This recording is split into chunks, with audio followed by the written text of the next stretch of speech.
স্বামীদের বউকে ভয় পাওয়ার ইতিহাস বহু পুরনো। তবে আজ সাহসী স্বামীরা বিলুপ্ত প্রায় হয়ে গেলেও প্রাচীন ভারতে বউকে ভয় না পাওয়া অনেক সাহসী পুরুষ ছিলেন। সম্রাট বীরবাহু একবার দেশের জনগণকে জমা করে এক বিশেষ সভার আয়োজন করলেন।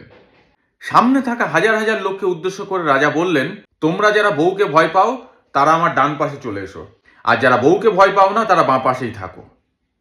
কিছুক্ষণ পরে রাজা দেখলেন সবাই ডান পাশে চলে এসছে, শুধু একজন ছাড়া। রাজা বললেন, যাক, খুব সামান্য হলেও এখনো কিছু লোক রয়েছে যারা বউকে ভয় পায় না। রাজা তাকে ডেকে বললেন, হে বীর সাহসী পুরুষ সিংহ, তোমার নাম কি? সবাই আমার ডান পাশে চলে গেলেও তুমি বাম পাশে রয়ে গেলে কেন? সেই লোকটা অনেকক্ষণ চুপ করে থেকে মিনমিনে গলায় চোখ পিটপিট করে বলল, হুজুর, আমি ওইখান থেকে উঠে অন্য জায়গায় যাই কি করে? রাজা বললেন, কেন? সে বলল, আমাকে আমার বউ বললে তবে এখান থেকে আপনার ডান পাশে যেতে পারতাম, কিন্তু বউয়ের তেমন নির্দেশ নেই। রাজা মনে মনে হাসলেন এবং বেশ খুশিই হলেন। তার এবং তার প্রজাদের অবস্থা একই রকম।